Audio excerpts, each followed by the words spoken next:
Hello students, in this video we'll discuss chapter number 3, the American Civil War. बेटा war आप लोगों ने सुना होगा, देखो वर्ल्ड वॉर 1 के रिगार्ड्स में आपने कुछ ना कुछ सुना होगा, वर्ल्ड वॉर 2 को भी आपने सुना होगा, है ना। तो जब दो या दो से ज़्यादा कंट्री आपस में मिलके फाइट करती हैं, लड़ाई करती हैं, तो उसे हम क्या कहते हैं, वॉर।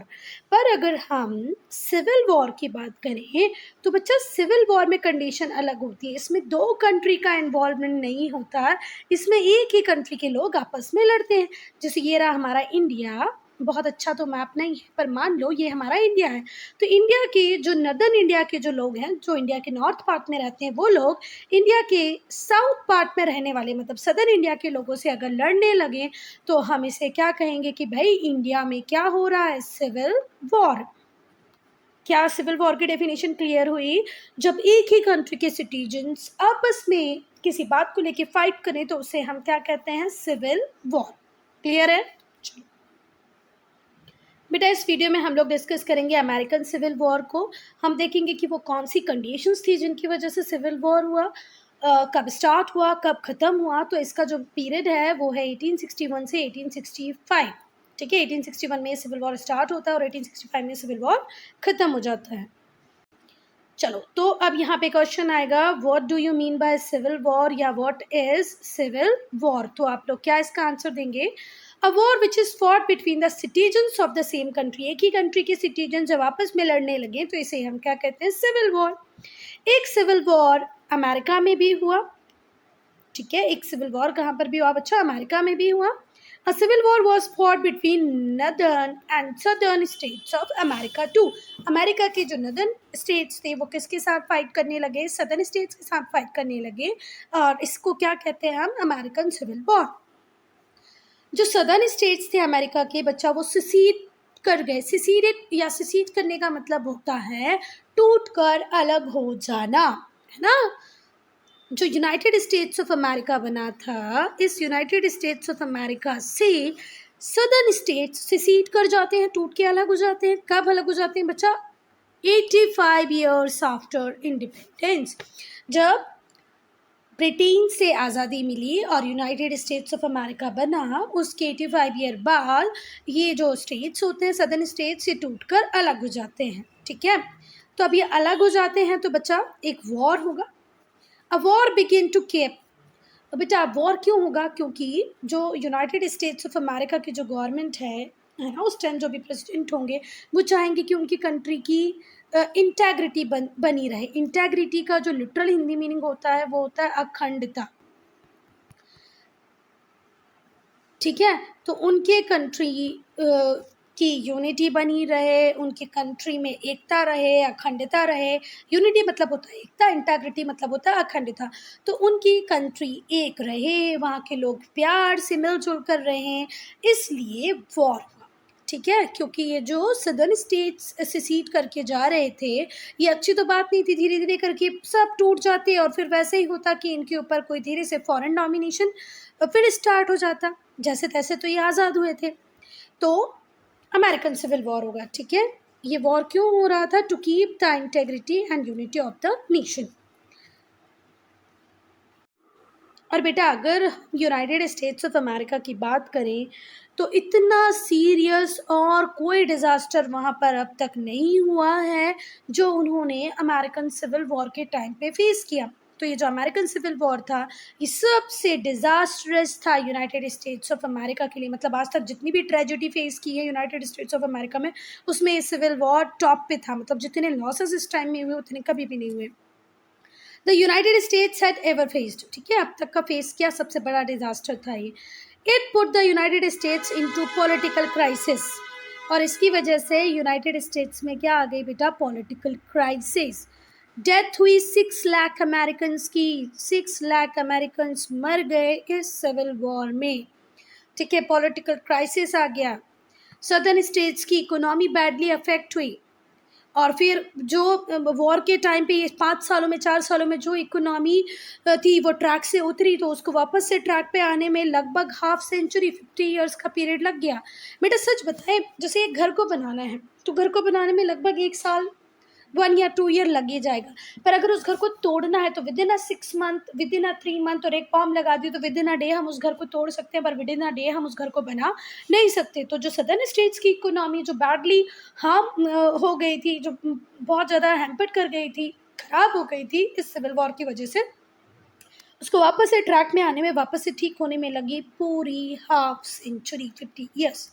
इसीलिए बहुत इंपॉर्टेंट है ये समझना कि ये सिविल वॉर क्या क्यों हुआ था, इसके कारण कॉजेस क्या थे, डोमिनेंट पर्सनालिटीज़ कौन कौन सी थी, ठीक है, और इसके आउटकम क्या रहे, और इसके लॉन्ग लास्टिंग इम्पैक्ट। तो सिनॉप्सिस में क्या क्या दिया है, हम लोग क्या क्या पढ़ने वाले हैं इस चैप्टर में। कॉजेस, कारण, डोमिनेंट पर्सनालिटी मतलब कौन व्यक्ति थे, कौन लीडर था, है ना, कौन मिलिट्री पर्सोनेल थे, कमांडर कौन थे, आउटकम क्या हुए इस वॉर के, और इसके लॉन्ग लास्टिंग इफेक्ट्स को हम देखेंगे। Now causes of the American civil war. पहले हम कारण को डिस्कस करेंगे कि किस कारण से सिविल वॉर हुआ। तो बहुत सारे रीजन थे इस सिविल वॉर के। Some of them are as follow, एक एक करके डिस्कस करेंगे। पहला है कन्फ्लिक्टिंग इकोनॉमिक इंटरेस्ट। जो नॉर्दर्न स्टेट्स थे और जो सदर्न स्टेट्स थे, इनके इकोनॉमिक इंटरेस्ट जो थे वो बेटा कॉन्फ्लिक्टिंग थे, ठीक है। जो कॉन्फ्लिक्टिंग मतलब जिनके बीच में लड़ाई हो जाए, जो एक बात के लिए एग्री ना करें। यूनाइटेड स्टेट्स ने बहुत प्रोग्रेस की इंडिपेंडेंस के बाद। टू पार्ट्स, अगर हम सदर्न पार्ट और नदर्न पार्ट की बात करें तो दोनों ने डेवलपमेंट के लिए अलग अलग पाथ का यूज़ किया। सदर्न स्टेट्स में जहाँ स्लेवरी थी, जहाँ पर प्लांटेशन था, मतलब सदर्न स्टेट्स मोस्टली किस पे बेस कर रहे थे, एग्रीकल्चर पे। वहीं जो नदर्न स्टेट्स थे ये किस पे बेस कर रहे थे, ज़्यादा से ज़्यादा इंडस्ट्रीज़ पे, ठीक है।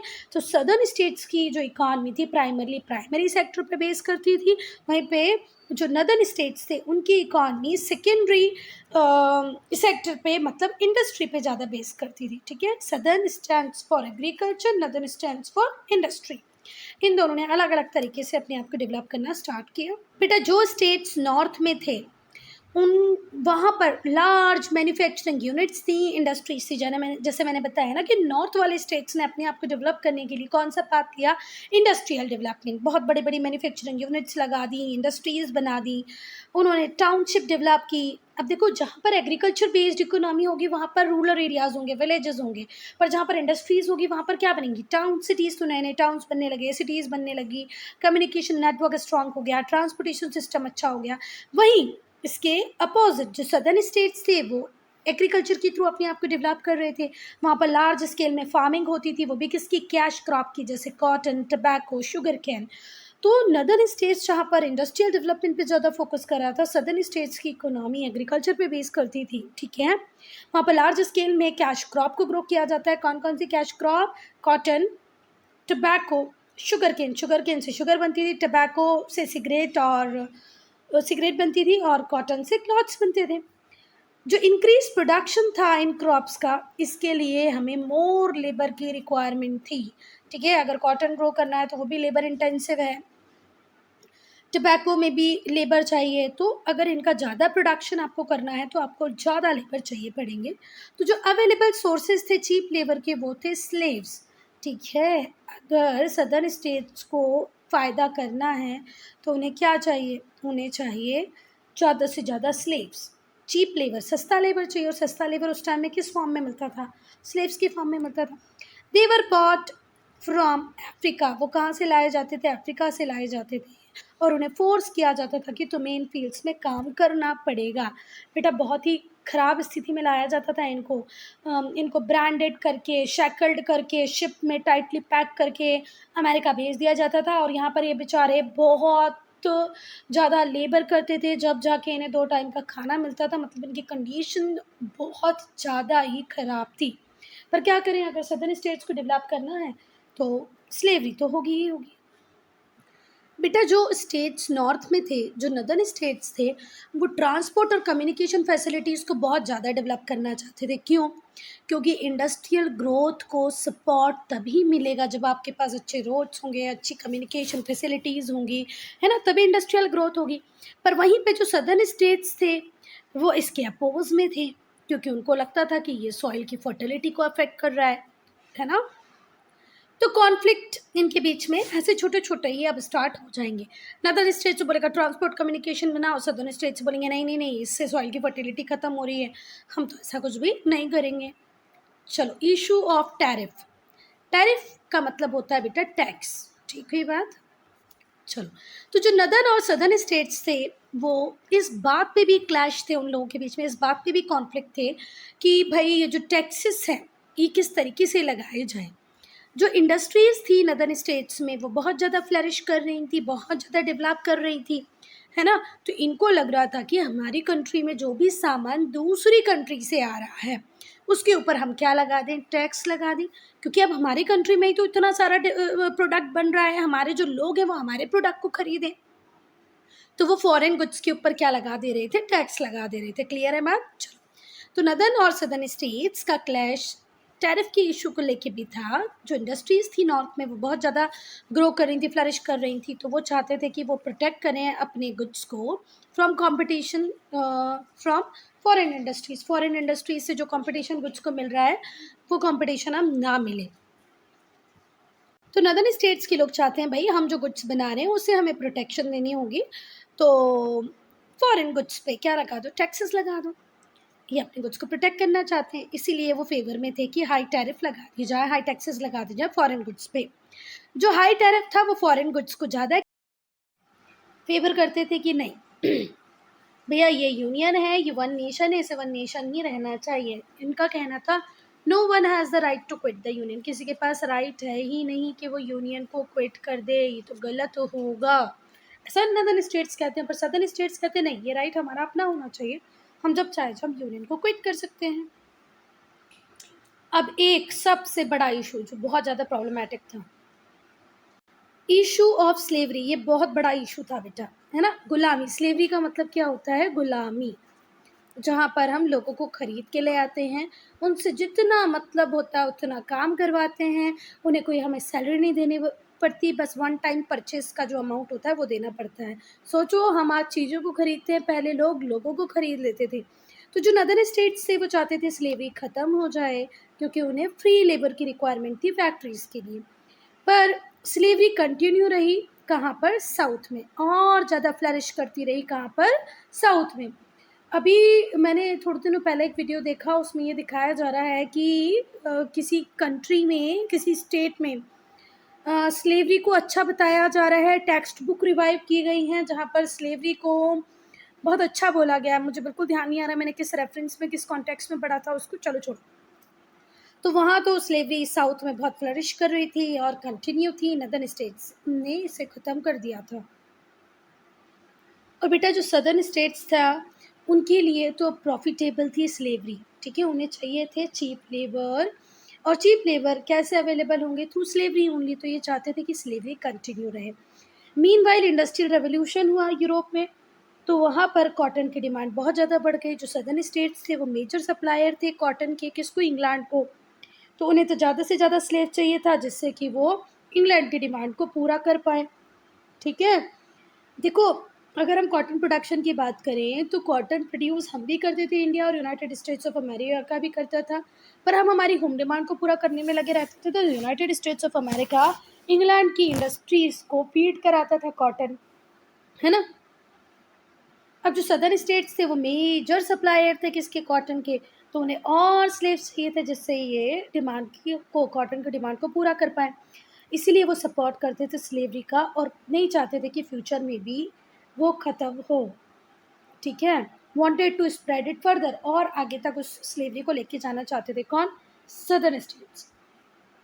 जो स्लेव्स थे उन्हें बहुत ही इनह्यूमनली ट्रीट किया जाता था, जैसे कि हम पर्सनल प्रॉपर्टी को करते हैं वैसे ही स्लेव्स को ट्रीट किया जाता था।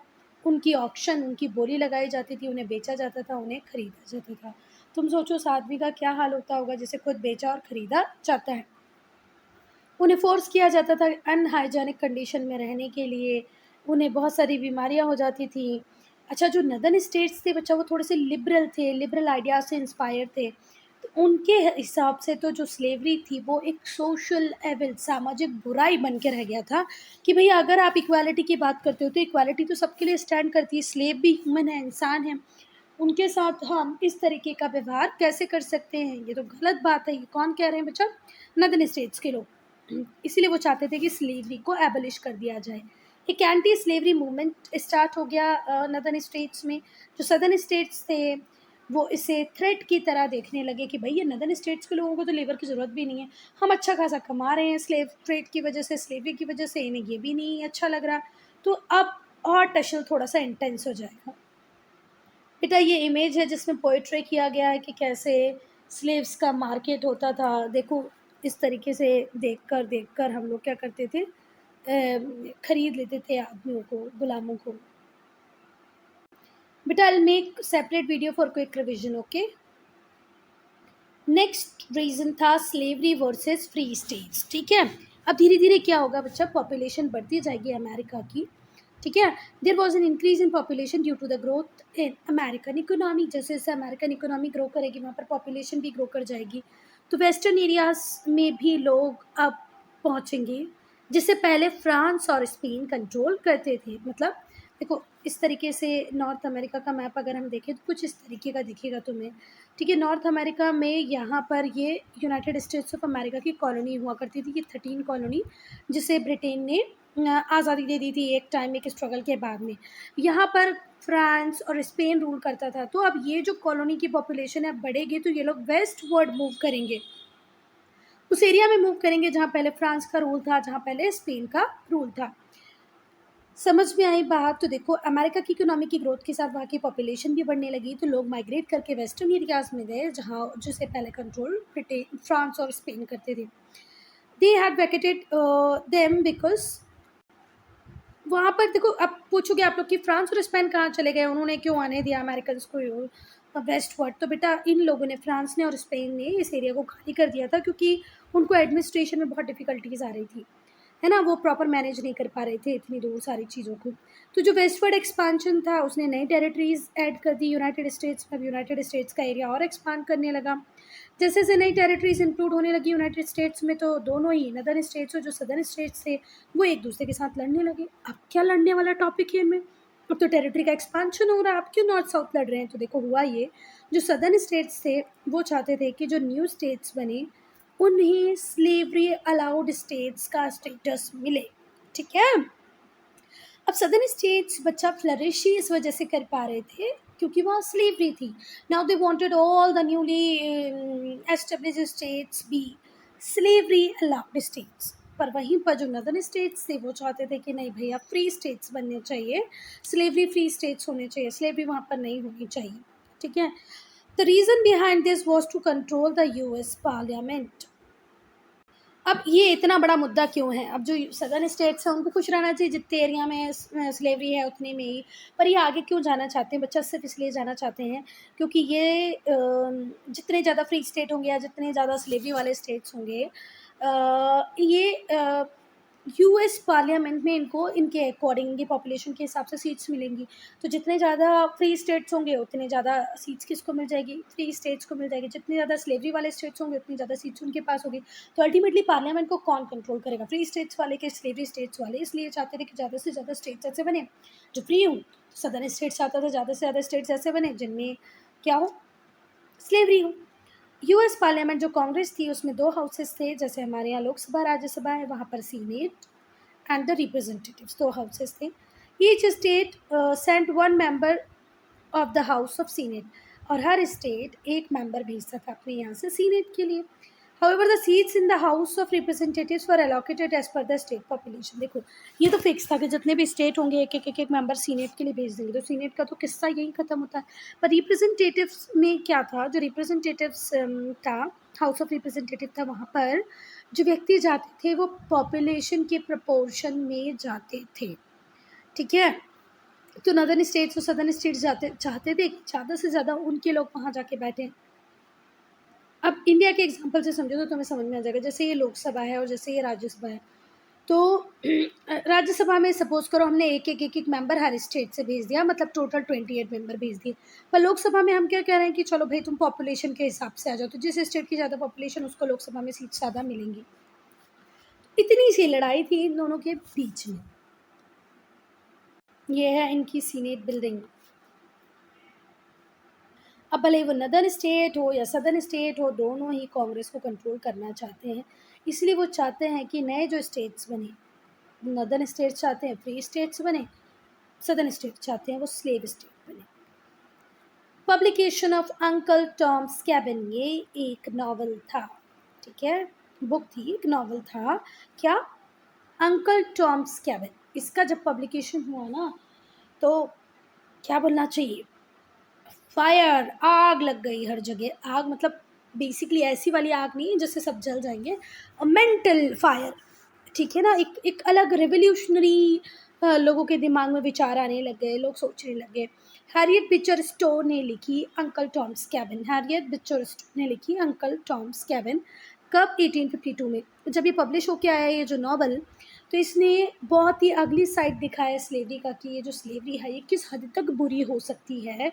ये अगर आपको जानना है तो आप अंकल टॉम्स कैबिन पढ़ें, जिसको लिखा है हैरियट बिचर स्टोर ने। इससे एक पब्लिक ओपिनियन क्रिएट हुआ against the practice of slavery. Thus it worked as catalyst to increase tension, और ये टेंशन को बढ़ाने में एक मेजर रोल प्ले किया। अब हम जॉर्ज वॉशिंगटन की बात करेंगे। जॉर्ज वॉशिंगटन फर्स्ट प्रेसिडेंट होते हैं यूएसए के। वो अनअपोज्ड इलेक्ट होते हैं प्रेसिडेंट 1789 में, उनका कोई अपोजिशन नहीं करता है। बाद में वो 1792 में फिर इलेक्ट होके आते हैं। जैसे हमारे यहाँ प्रेसिडेंट प्राइम मिनिस्टर 5 ईयर्स के लिए इलेक्ट होते हैं, यूनाइटेड स्टेट्स ऑफ अमेरिका में 4 ईयर के लिए इलेक्ट होते हैं। और तीसरी बार भी लोग चाहते थे कि भैया वही इलेक्ट हों, पर उन्होंने बिल्कुल रिफ्यूज़ कर दिया कि जब हमारे कॉन्स्टिट्यूशन में ही ऐसा है कि किसी व्यक्ति को थर्ड टाइम हम प्रेसिडेंट नहीं बनने देंगे, तो मैं क्यों इस पर्टिकुलर क्लॉज को तोड़ूं, मैं थर्ड टाइम नहीं बनूंगा। जबकि यूएस के लोग चाहते थे कि वही बन जाए। He refuse to become president for the third time because no single person is allowed to become president 3 time. किसी पर्सन को अलाउ ही नहीं है कि 3 टाइम बने। तो ये बोले कि मैं क्यों बनूँ, मैं क्यों रूल तोड़ूँ। यूएस कॉन्स्टिट्यूशन के अकॉर्डिंग अलाउ नहीं था ये, even though the people wanted him to, लोग चाहते थे फिर भी वो नहीं बने।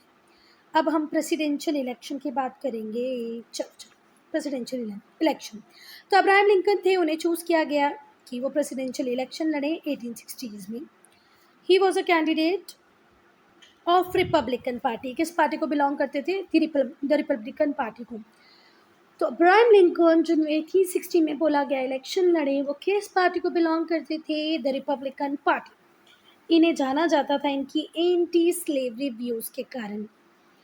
इन्होंने बहुत सारे ओकेशंस पे कहा है कि if slavery is not wrong then nothing is wrong. इन्होंने कहा बार बार कि अगर स्लेवरी गलत नहीं है तो दुनिया में कुछ भी गलत नहीं है। तो ऐसे मतलब इतनी महान विचार वाला व्यक्ति तो सदर्न स्टेट्स तो इसे बिल्कुल पसंद नहीं करेंगे।